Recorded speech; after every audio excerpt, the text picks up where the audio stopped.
వారే మన జీవితంలోకి రాకపోయింటే అసలు ఏమీ తెలియదు. ఎందుకు పుట్టామో తెలియదు, ఎందుకు చనిపోతున్నామో తెలియదు, అసలు ఈ జన్మ ఎందుకు అనేదే తెలియదు. కాబట్టి సద్గురువు అనేవాళ్ళు మన జీవితంలోకి వచ్చారంటే మనం ఎన్నో జన్మల్లో చేసుకున్న పుణ్యం.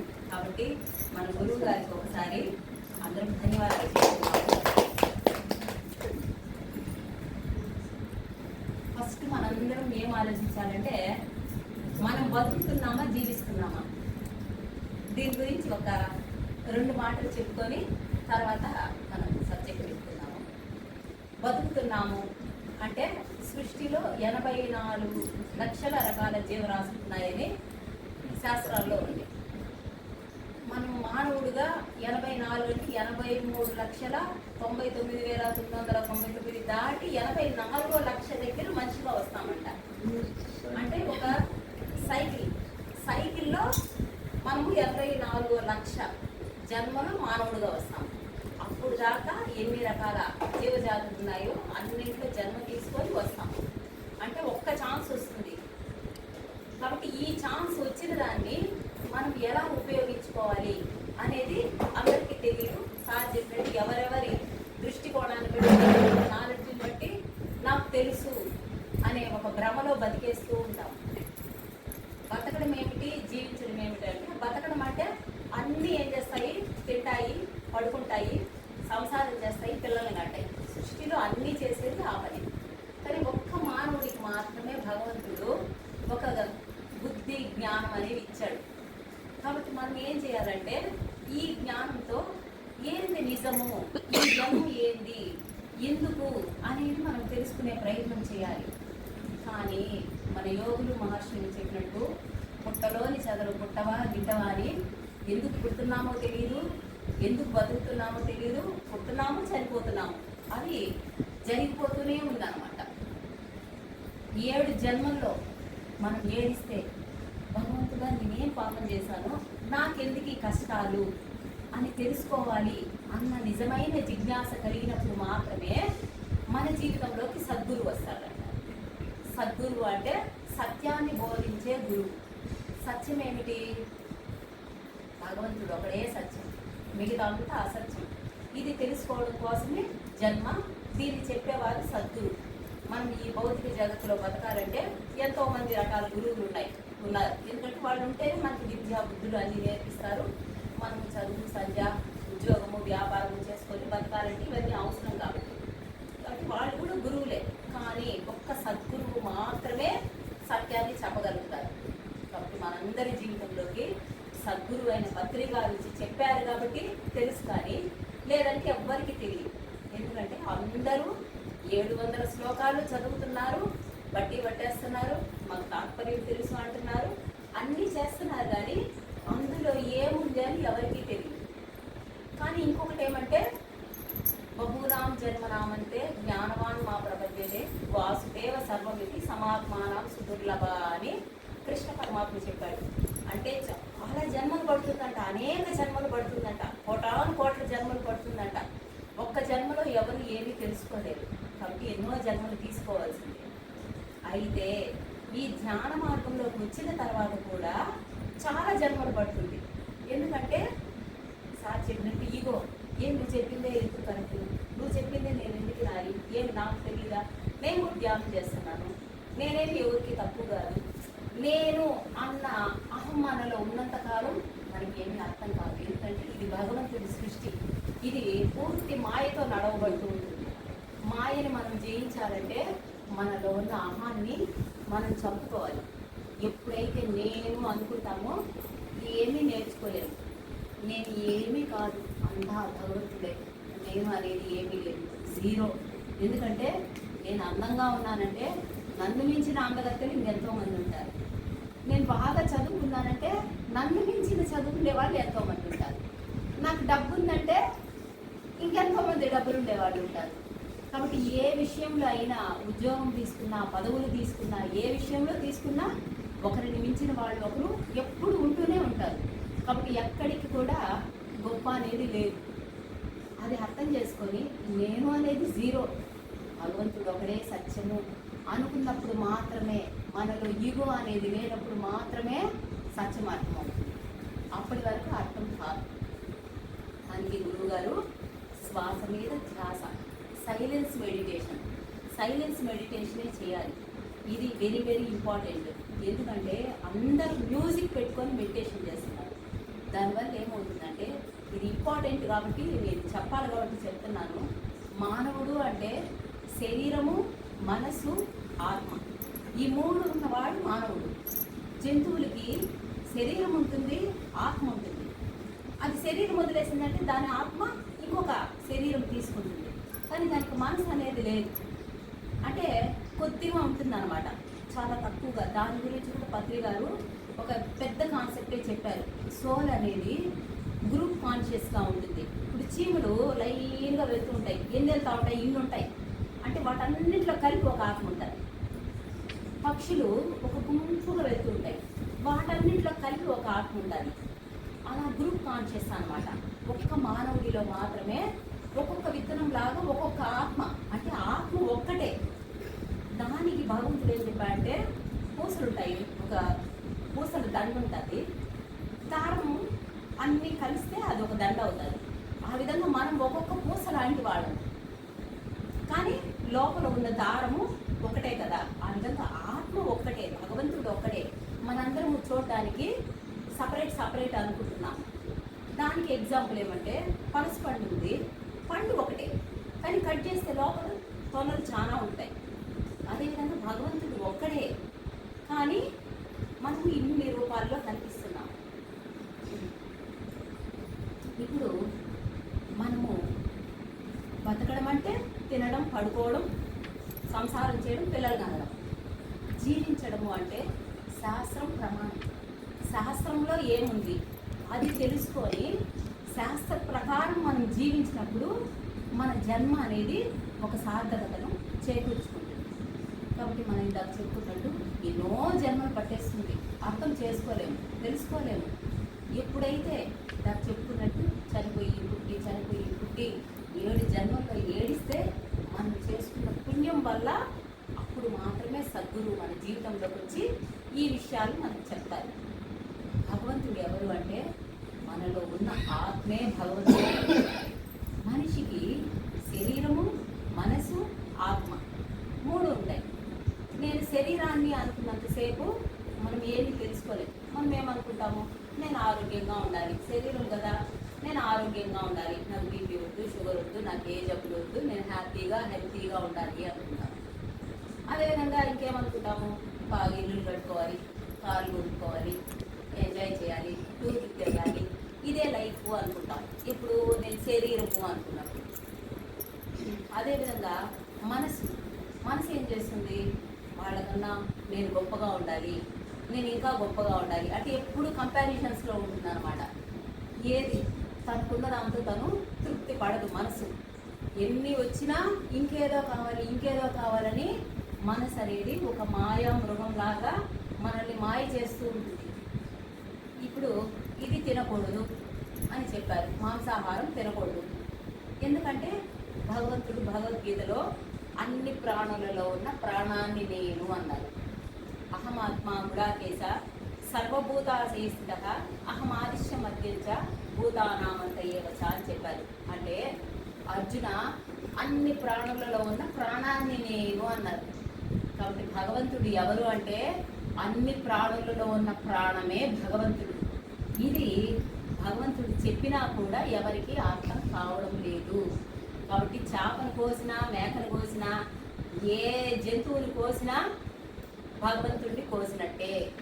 ఇది పత్రికారు చెప్తేనే తెలిసింది, కానీ లేదంటే ఎవరికి గురువు గారు చెప్పినా కూడా అర్థం కాలేదు.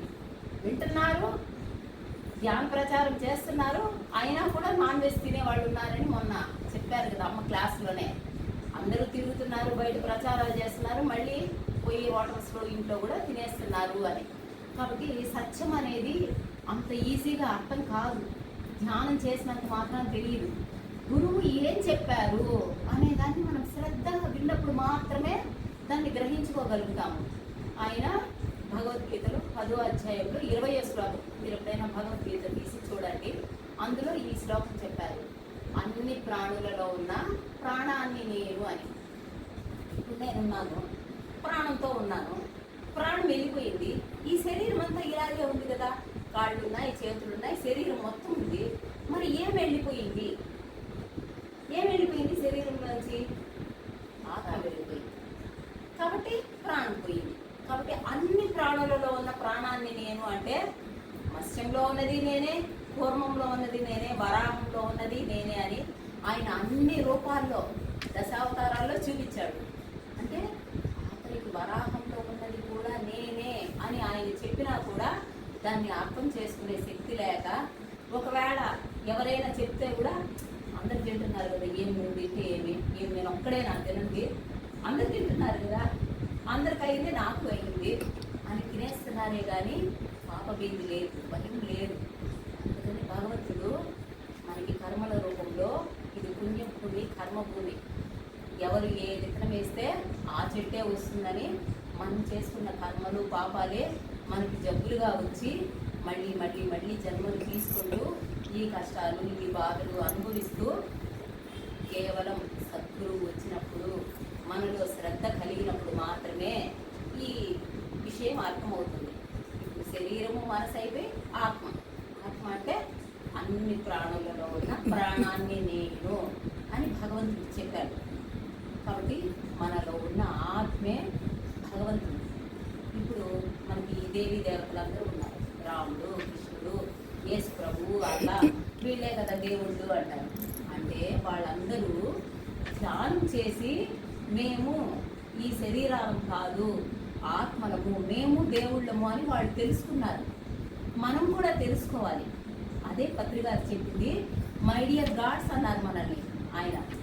మీరు పనికి మాలిన వాళ్ళు, బుద్ధి లేని వాళ్ళు అని ఆయన చెప్పలేదు. మనకి ఎంత పదవిని, ఎంత గొప్ప స్థానాన్ని ఇచ్చాడంటే మై డియర్ గాడ్స్ అన్నాడు. అంటే గురువు నోట్లోంచి ఆ మాట వచ్చిందంటే ఎందుకు వచ్చింది అంటే మనందరం కూడా దేవుళ్ళమే. ఆ విషయం మనకి ఎప్పుడు తెలుస్తుందంటే మనం సాధన చేసి, సాధన చేయగా మనలో గుణాలు మారాలి. అందరూ ధ్యానం చేయడం వల్ల మాకు ఇల్లు వచ్చేసింది, కారు వచ్చేసింది, మా అమ్మాయికి పెళ్ళి అయిపోయింది, మాకు ఉన్న సమస్యలు తీరిపోయినాయి, ధ్యానంలో మాకు చాలా అనుభవాలు ఉన్నాయి అంటారు. ధ్యానం వల్ల మనం పొందాల్సింది అవి కాదు. ధ్యానం ఏం చేస్తుందంటే మాయ చేస్తుంది. అమ్మవారు మహామాయ. అంత ఈజీగా ఎవరికి ఆత్మ జ్ఞానము కలగదు. అది అంత ఈజీ కాదు. కాబట్టి మనకి ఆత్మ సాక్షాత్కారం మనం పొందాలంటే మనం ఒక ప్యూర్ వైట్ పేపర్ లాగా తయారవ్వాలి, ఒక పసిబిడ్డలాగా తయారవ్వాలి. దానికి అరిషట్ వర్గాలు అంటారు, సప్త వ్యసనాలు అంటారు, ఈర్ష్య, అసూయ, ద్వేషము, ఇక చెప్పాలంటే అవి ఇంకా కుప్పలుగా ఉంటాయి. కాబట్టి ఎన్ని గుణాలు మార్చుకోవాలో మనం తమోగుణంలో నుంచి, రజోగుణంలో నుంచి సత్వగుణంలోకి రావాలి, శుద్ధ సాత్వికంగా తయారవ్వాలి. అంటే భగవంతుడు మెచ్చే విధంగా మనం తయారైనప్పుడు మాత్రమే ధ్యానం చేస్తూ ఉంటే ఈ విషయాలన్నీ అర్థమవుతాయి. ధ్యానం చేయని వాళ్ళు ఇప్పుడు నేను చెప్పే విషయాలు ఇవి ఏదో టైంపాస్ విషయాలుగా అనుకుంటారే కానీ ఇది సీరియస్గా తీసుకోరు.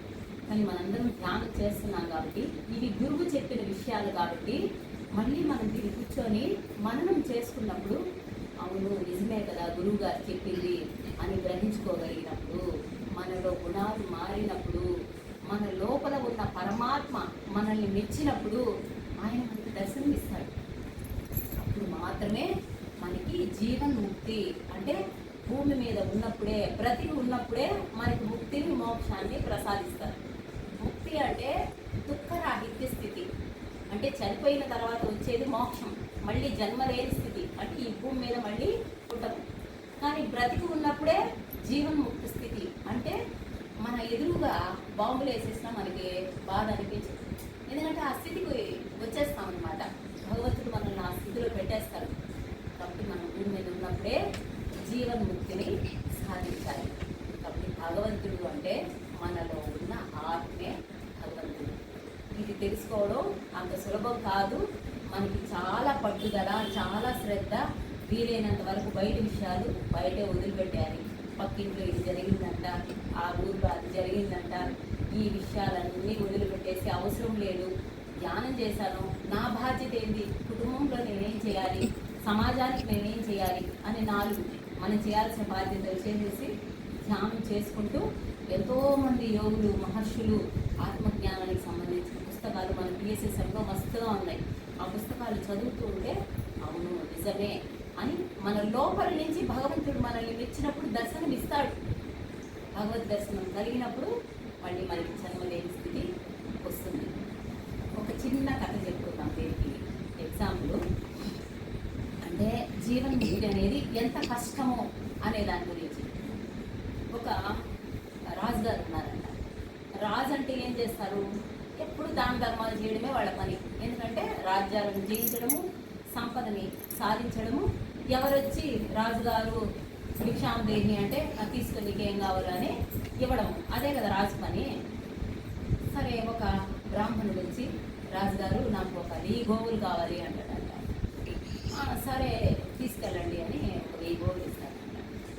ఆ 1000 గోవుల్లో ఒక్క గోవు ఏం చేస్తుందంటే ఆ మందలో నుంచి తప్పించుకొని రాజుగారికి ఉండే మందలోకి వచ్చేస్తుందంట. అది గమనించుకోరు కదా, అంతా ఎరుకుతో ఉండలేము కదా. ఇంకొక బ్రాహ్మణుడు వచ్చి రాజుగారు నాకు 10,000 గోవులు కావాలి అంటాడంట. సరే ఇక తీసుకెళ్ళండి అని ఇస్తాడంట.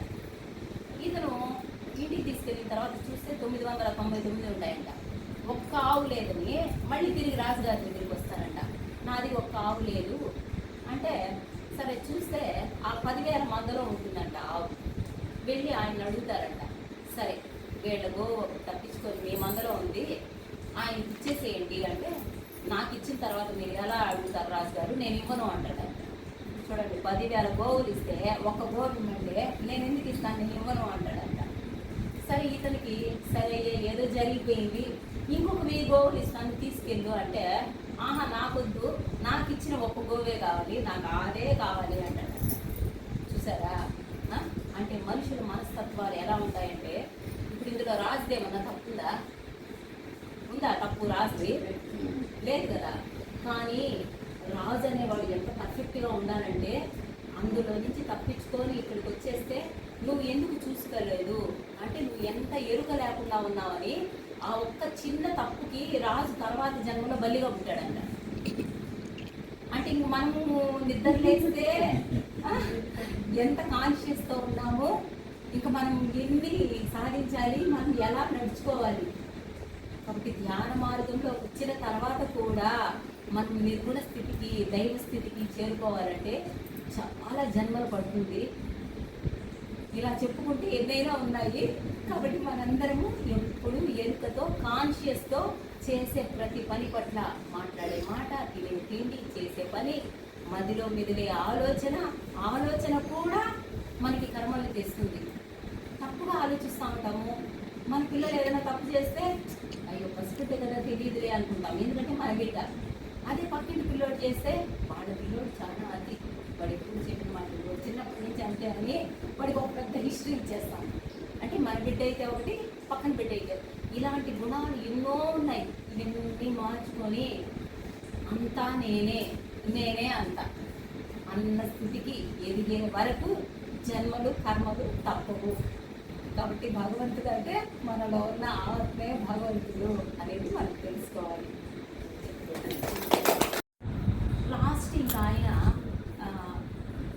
బాధ్యతల్ని ఎవరికైనా ఒక సమర్థుడైన వ్యక్తికి ఇచ్చేసి నేను అరణ్యాల్లోకి వెళ్ళి తపస్సు చేసుకొని భగవంతుడిని సాక్షాత్కారం చేసుకోవాలా, వెళ్ళిపోవాలా రాజ్యాన్ని వెళ్ళి నిర్ణయించుకున్నాడు.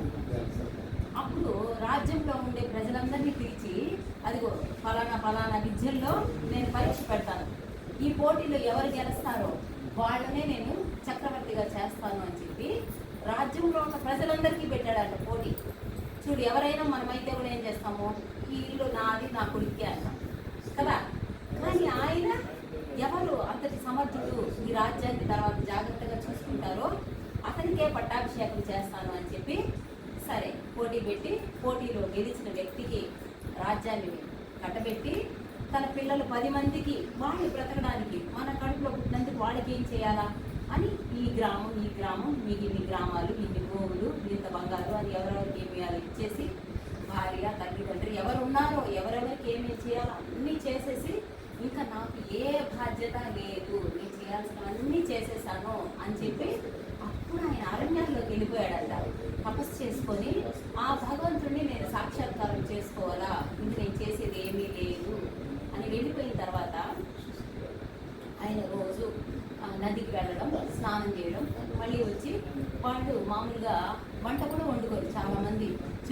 నుంచి ఏదైనా రాజుని తింటారు. అంటే దేనికి ఇంత చిన్న హాని నొప్పి కూడా కలిగించకూడదు అంటే అంత నిష్టగా బ్రతుకుతారనమాట.